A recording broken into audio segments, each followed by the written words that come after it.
É, galera, que papelão, hein? Que papelão. A maior democracia do mundo, ou pelo menos o que a gente achava que é a maior democracia do mundo, teve uma invasão no Congresso porque um opositor não aceita a sua derrota.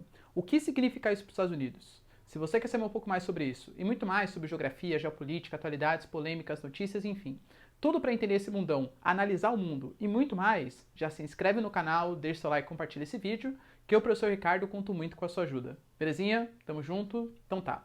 Galera, é o seguinte, ó. A gente sabe que o Trump, desde que saíram os resultados, mesmo as prévias, né, quando não tinha sido oficializado, os governadores não tinham ratificado, a Suprema Corte também falou que não teve nada de errado, etc., o Trump sempre considerou que as eleições foram fraudadas. Isso porque grande parte da população, em época de pandemia, votou por carta. Grande parte dos apoiadores do Trump, esses mesmos, né, que invadiram o Congresso e tal, consideravam que, imagina, a pandemia nem existe, isso, sabe, pensamento bem negacionista?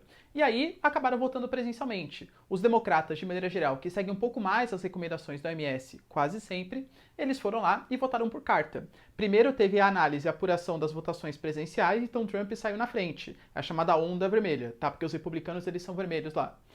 Quando começou a apuração por cartas, aí teve a onda azul, uma série de viradas, inclusive no estado da Geórgia, que a gente teve a notícia que o Trump estava ligando para o secretário ali da Geórgia para ver se ele não conseguia achar 11 mil votos, ou seja, um cara que não aceita a derrota nas eleições, está completamente antidemocrático.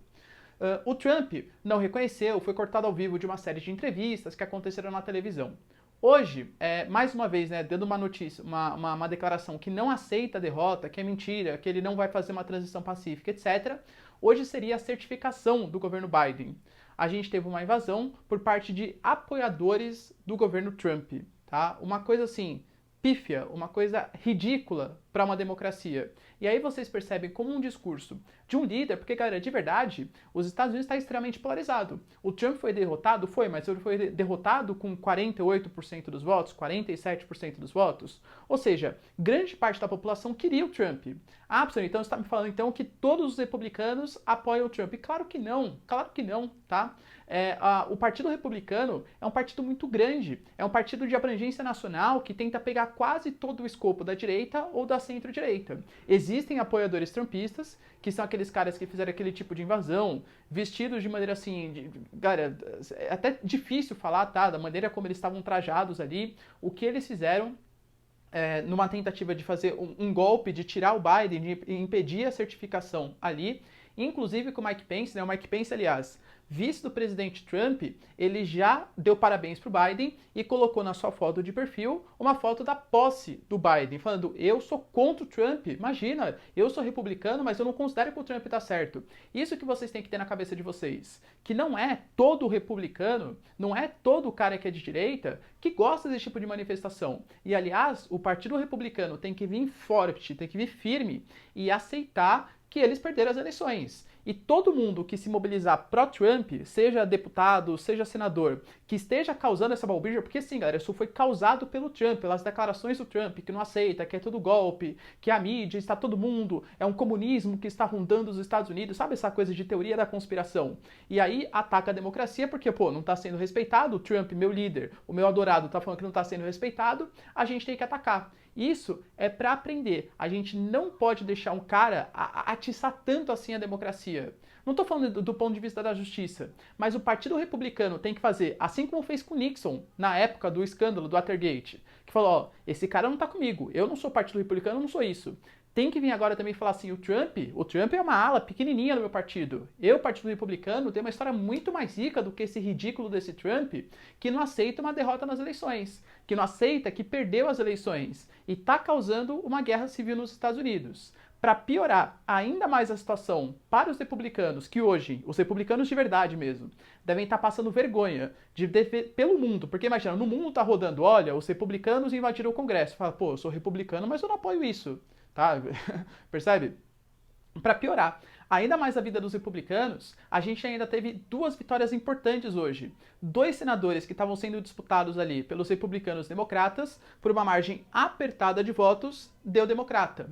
Isso quer dizer que hoje a Câmara dos Deputados ela é democrata, sempre foi, sem grandes problemas. A presidência, o poder executivo, é democrata, está com Biden. E a gente tem o Senado, que sempre foi republicano, pelo menos né, nas últimas legislações foi republicano, e que agora é democrata, controlado pelo democrata.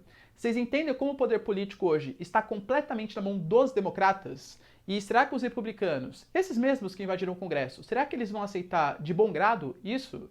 Eles invadiram o poder político americano, a maior democracia do mundo. Isso pode insuflar novas manifestações, ainda mais com a vitória hoje dos dois senadores democratas. Ou seja, os Estados Unidos está em maus lençóis. E tendo um líder como Trump falando que foi ilegítimo, que a democracia não está sendo respeitada, que a Suprema Corte não liga para nada, etc., desmoralizando a democracia americana, isso é mais um passo para uma possível guerra civil. Para uma possível, pelo menos, talvez se não guerra civil, mas pelo menos assim, uma animosidade tão grande que impeça aspectos positivos, avanços econômicos, avanços sociais nos Estados Unidos. Com a eleição do Biden e com o controle dele pela Câmara e do Senado também, né, fica muito mais fácil ele aprovar projetos. Por exemplo, não restringir mais tanto as migrações, como foi feito pelo Trump, talvez pacotes de ajuda econômica, né, auxílio social que ele fez, prometeu durante as eleições, participar mais ativamente de projetos geopolíticos externos, então os Estados Unidos tentar fazer um acordo com o Irã, os Estados Unidos voltar para o Acordo de Paris, tudo isso fica muito mais facilitado agora, né? Porque o Senado seria como se fosse um poder ali moderador, sabe? Ó, eu deixo você avançar, democrata, porque você controla o executivo e a Câmara, mas eu freio você aqui porque tem algumas coisas que eu não concordo. Isso é uma grande preocupação para quem é um pouco mais liberal nos Estados Unidos, tá? O Partido Democrata, para conseguir vencer o Trump, ele deu uma esquerdada maior, assim, vai, digamos, tá bom? Ele prometeu se associar um pouco mais à ala até mais próxima do Bernie Sanders, ou da Kamala Harris, né? A vice ali do Biden. Então, muito possivelmente, a gente vai ter um governo mais interventor, que faça mais programas sociais, enfim, um governo mais social. Já mais socialista, hein, galera, tá? Não um governo de esquerda socialista, mas um governo com aspectos sociais e que tendem a ser mais interessantes, né, mais altivos aí do que foi durante o governo Trump. Belezinha, galera? Deu para entender? Essa comoção nos Estados Unidos, que causou essa comoção nos Estados Unidos?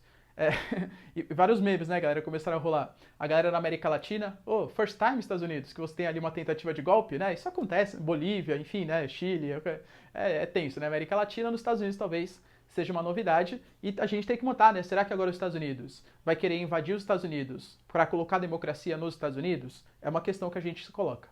Belezinha? Galera, espero que vocês tenham curtido o vídeo. Se gostaram, deixe seu like, se inscreve no canal. E é isso aí. Beijos, abraços e tchau!